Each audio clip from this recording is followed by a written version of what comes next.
Okay, so welcome back to my channel. I'm not going to do a huge intro, but I thought today let's talk pregnancy symptoms, preparing for labour, not long, and being pregnant and single, because that is what I am. I thought, because I really don't like sit down videos, I just don't know, are they engaging? Like, I don't feel like they're engaging if someone just start talking to me. So instead what I thought we'd do is, I've got a real obsession with chocolate strawberries. I should have said it the other way around. Chocolate strawberries, and I thought let's make some whilst we chat through it. So let's go. So I didn't find out I was pregnant straight away, and I thought it'd be quite interesting to just go through like each trimester, how, like, what were the symptoms like, if that makes sense. So the first trimester, I didn't really know that I was pregnant, so I went on holiday with my friends, and we'd had a trip booked to Belfast because one of my friends is from Belfast, and we just wanted to go and basically have like a girls drinking holiday, like nice food, nice drinks, you know, all the good stuff. So that is basically exactly what we did.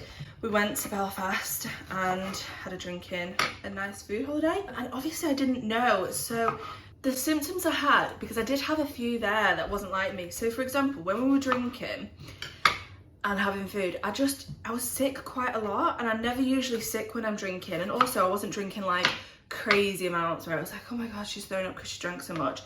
Like, it's like my body wasn't agreeing with the food or the drink. So then the second night I took it a bit easy. We went for food, so I just made sure to line my stomach before I had a drink, and then I was sick straight after the food, and then I was sick when I got home. So I was kind of like, okay, this is weird. Not for 1 second did I think I was pregnant. Like, that thought just had not crossed my mind. I just thought like, okay, maybe I'm just not very, very well. Looking back now, I feel like I was really quite stupid, because also my clothes weren't fitting. And I remember when I was there, one of my friends kept trying to take pictures with me, like innocently, obviously.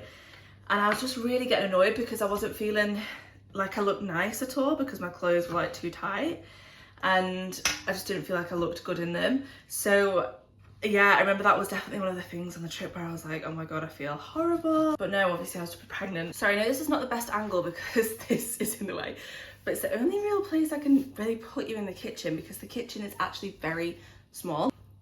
But I had to put a jacket on because I was getting a little bit chilly. For like, you know what, that's a complete lie. I have hairy armpits, and that is why I need to put a jacket on. You know what, I don't want to start this channel on a lie. I want a strawberry. My teeth are so sensitive. So I'm just gonna melt the chocolate out. I really hope it doesn't burn, because that keeps happening to me lately, and this is the only white chocolate I have. And then the second trimester hit, and it was kind of like, I still felt fine, but then I'm gonna say 20 weeks in, I started getting the worst acid reflux, and yeah, it was not good. I'm now taking omeprazole for it, so that's a good medication for me personally anyway, that they put me on, so I don't have to worry about getting any more acid reflux, because I was guzzling Gaviscon every day, and also it got me to the point where I didn't want to eat anything, because anything that I was eating was either making me feel really overly full when I wasn't even eating that much, or I was just getting it come back up really painfully. So that is really a big symptom I've had in the second trimester. I'd also say that's when my irritability started, because yeah, I definitely am still irritable. God, it is humid. I definitely am still irritable. However, what I will say is it's calmed down in my third trimester. In the second trimester, I was a beast. I was a monster, honestly.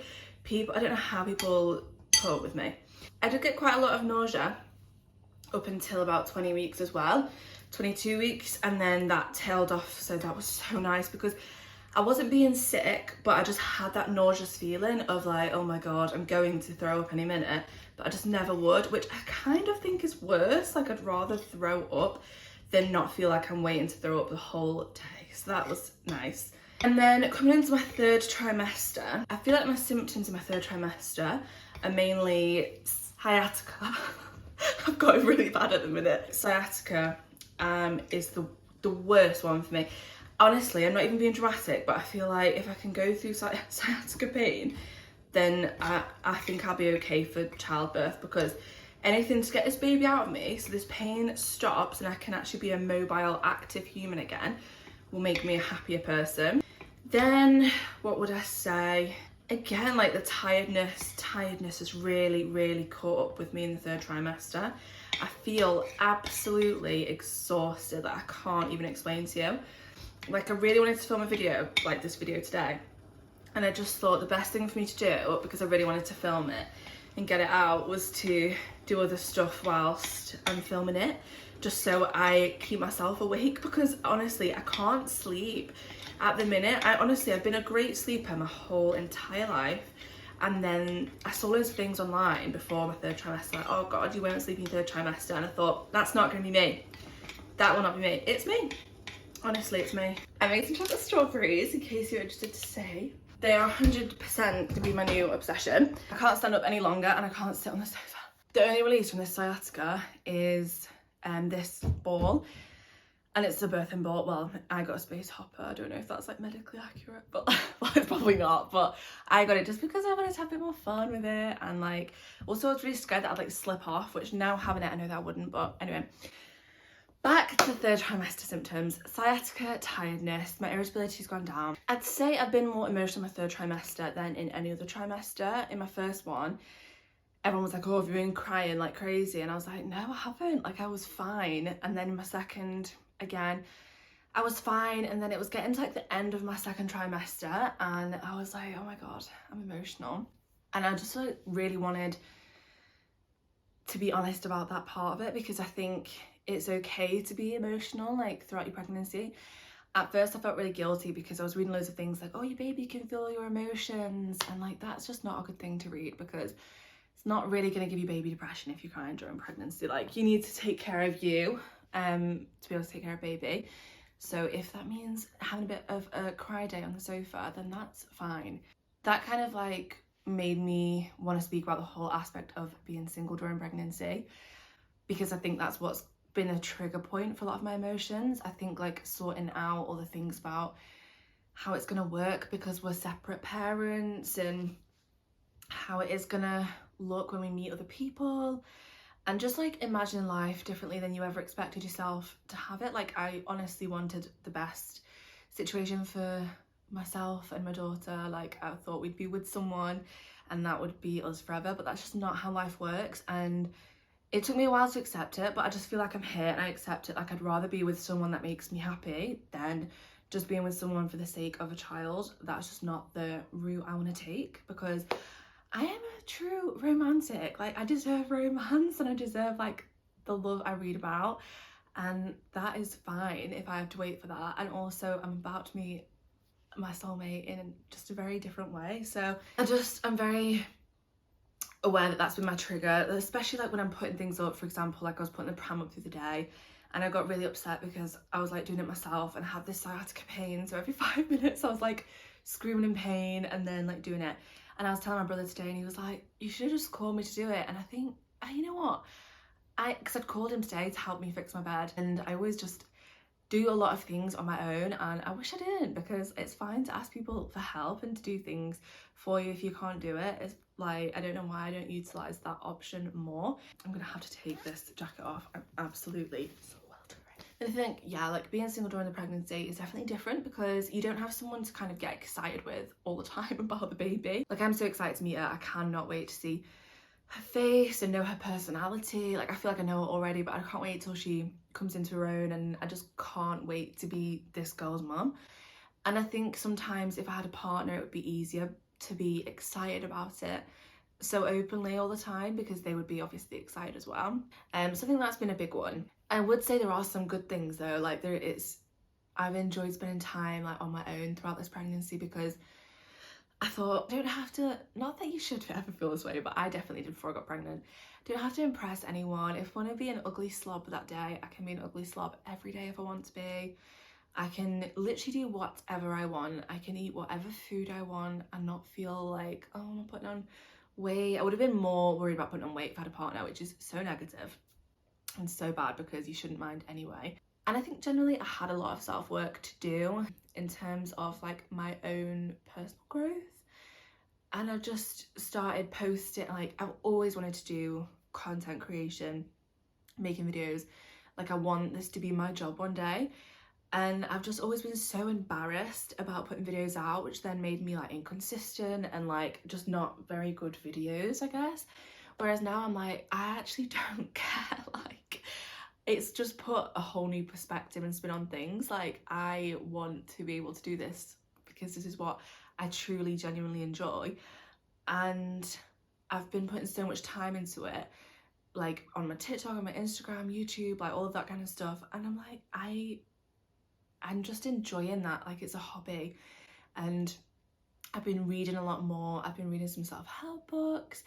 So I feel like whilst being single and pregnant has had its downsides, I personally would say there's an overarching element of it's been the best time for me in my life. Like, I've never been happier, more content, and never just wanted to put the work in for myself. And I just feel like I have a lot more self-worth, and that has been a huge thing for me. I just thought it was a good thing to put in, because if you are in the same position as me and single and pregnant and feeling some type of way about it, like, listen to all of the things that I just said, and you're not on your own. I'm here doing it with you, and you are given everything. You've given a huge sacrifice by having this child, and like doing it on your own. It's a huge commitment, not a sacrifice, but it's a huge commitment, and well done. And I hope you're really enjoying it, and if you're not, just try and think about things that I've just said,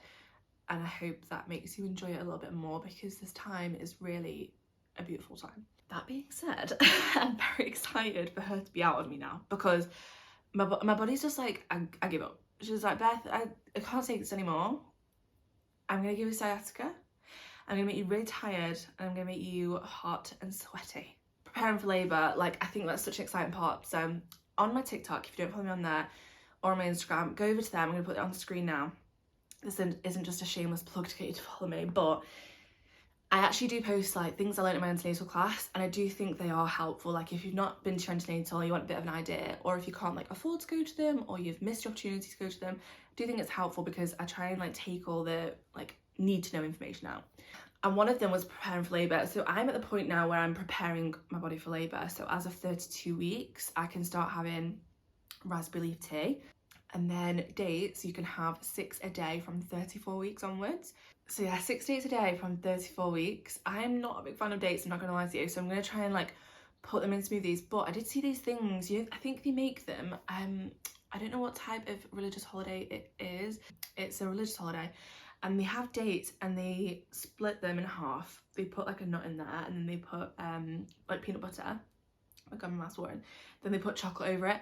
I could eat a date like that. So I'm just wondering, like, does that have the same effect, or is like that wishful thinking? But they're like the main points I wanted to cover, because I really wanted to do just a really chilled video on the realities of being pregnant, and just obviously my situation is a little bit different with me being single and pregnant. But I hope you've enjoyed this video and it's been somewhat reassuring or helpful, and hopefully a little bit informative. But if you do want to follow me, then please check the description, or I've put my handles on the screen for TikTok and Instagram. Or please feel free to subscribe and join me on this journey, because I will not be long giving birth. Like, I might have to be induced, but that's like a whole different story. I can't wait. Anyway, thank you so much for watching, and I'll see you next time. Bye.